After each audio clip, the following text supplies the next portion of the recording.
Jitahidi kukontrol hisia zako na miamko ya kibinadamu. Furaha dakika moja, msisimuko wa dakika moja na hasira dakika moja inaweza kugharimu maisha yako yote. Wengi wanaojutia leo ni kwa sababu kuna mahali walishindwa kujizuia. Kuna baadhi ya vitu vilikuja kwenye maisha yao waliviona kama ni vitu vya kupendeza, wakawaka tamaa, wakajikuta wameharibu maisha yao yote. Pengine nawe ni mmoja wapo. Kuna mahali ulijutia na hata sasa imegharimu maisha yako yote. Ukikumbuka nini kilichopelekea maisha yako kuharibika, utagundua kwamba ni furaha ya dakika moja, ni hasira dakika moja, ni hisia dakika moja, ni mawazo yaliyokupanda kwa dakika chache tu yamegharimu maisha yako yote. Uwezo wa kujizuia unaweza kukuletea matokeo makubwa. Mtu mwenye maono makubwa lazima awe na muda wa kujizuia. Maono yako yanaweza kuharibiwa na vitu vinavyosisimua mwili wako, vitu vinavyosisimua fahamu zako, fikra zako, mawazo ya hasira na furaha, kujisahau na kujiachilia pasipo kujua kwamba safari bado inaendelea. Mazuri yamejificha katikati ya mambo yasiyovutia, na yale ambayo ni mabaya yamejificha katikati ya mambo yanayovutia. Mara nyingi vitu vinavyovutia kwa macho, kwa fikra na kwa mawazo, mwisho wake ni vitu vibaya. Adui amechochea zaidi vitu vibaya vivutie na viwe na msisimuko mkubwa ili aweze kugharimu maisha ya watu. Pengine nawe ni mmoja kati ya wanaojutia kwa sababu waliruhusu hisia ziwaongoze, waliruhusu mawazo yawaongoze, waliruhusu hasira ziwaongoze na tamaa ziwake ndani yao. Maandiko matakatifu yanavyoonyesha kwamba tuzuie tamaa na hisia zetu yana maana kubwa. Katika tunda la Roho kuna mahali tunazungumziwa au Biblia inazungumza kwa habari ya kiasi. Kiasi ni kitu muhimu.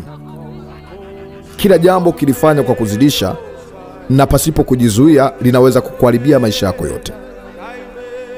Shetani anakuinda. Shetani anakutafuta. Shetani si mbaya kwa muonekano kama vile ambavyo tumehubiriwa na kutangaziwa. Adui tunayepambana naye ambaye ni shetani yuko katikati yetu na kupitia watu waliotuzunguka na vitu tunavyohitaji. Tamaa ya maisha, tamaa ya mwili, tamaa ya kile tunachokihitaji inaweza kutupelekea kuharibu maisha yetu. Jitahidi kujizuia. Jitahidi kujikontrol. Misisimuko ya umri na wakati yanaweza kukuletea matatizo makubwa. Jitahidi kuzuia mawazo yako, fikra zako na miamko ya mwili wako. Shetani yupo kila mahali na amejificha katikati ya vitu vinavyotuzunguka, tunavyovihitaji, tunavyovipenda, tunavyoona kwamba hivi ndio vinafaa kwa wakati huu. Acha muda uamue. Acha mapenzi ya Mungu ya kuongoze. Acha fikra za kimungu ziongoze maisha yako. Hautoshi mwenyewe. Hakuna anayeweza kushinda dhambi kwa nguvu zake mwenyewe. Tunamhitaji Mungu. Katika kila wazo lako, kabla ya kutenda au kufanya, kumbuka Mungu yupo na anakuona. Mtangulize Mungu kwanza. Omba Mungu akusaidie. Na kuna baadhi ya mambo ni ya kuyakimbia kabisa. Kadri unapoendelea kuyafuatilia kwa nao karibu, yanaweza kupoteza. Dhambi, uharibifu haumkimbii mtu, bali mtu anatakiwa ukimbie huo. Jitahidi kukimbia mambo yasiyoweza kuwa na maana kwenye maisha yako. Ijapokuwa kwa muda na kwa umri na kwa mazingira yanaweza kukuvutia, lakini mwisho wake yanaweza kupoteza. Majuto makubwa yanayojutia watu wengi leo ni kwa sababu kuna mahali waliruhusu hisia zao ziwaongoze. Waliruhusu tamaa zao ziwaongoze. Waliruhusu misisimuko ya muda mchache iongoze maisha yao. Jizuie. Usije ukawa mmoja kati ya wanaojutia leo. Kuna baadhi ya mambo yakimwagika hayazoleki kabisa. Na akizoleka yanazoleka akiwa machafu. Kuna aibu ya kuikimbia, kuna aibu ya kuikataa, kuna aibu ya kuishinda. Shinda tamaa za mwili wako. Shinda tamaa za mawazo yako. Mwamini Mungu, mkaribishe Mungu katika maisha yako. Hilo litakusaidia.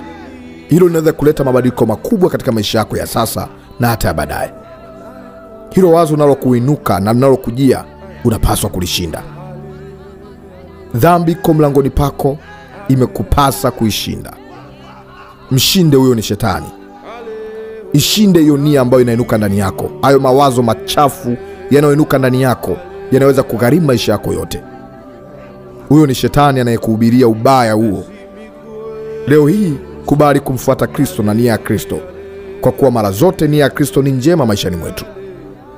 Weka mkono wako kifuani nikuombee.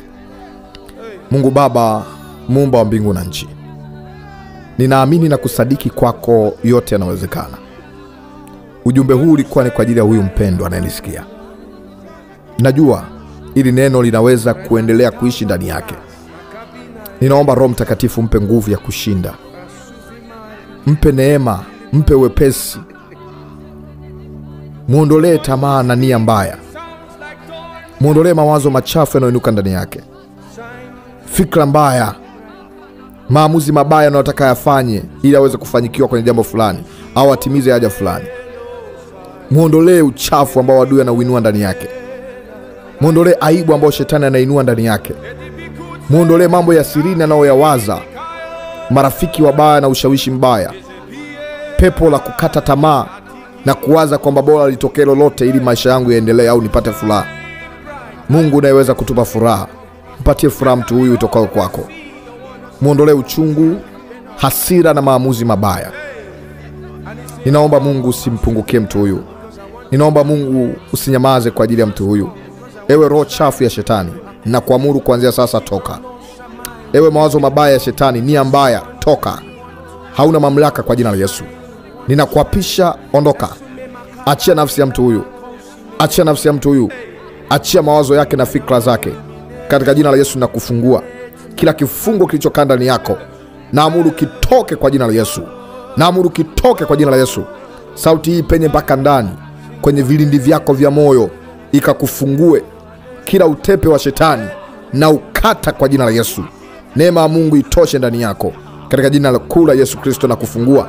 Pokea uhuru wako, pokea amani yako, pokea wepesi wako kwa jina la Yesu.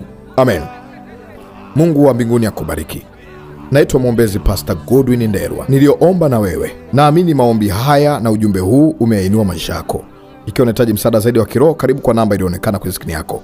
Lakini pia unaweza kunifuata kwa mitandao ya kijamii kwa kuandika Maombi ni Tiba au Maombi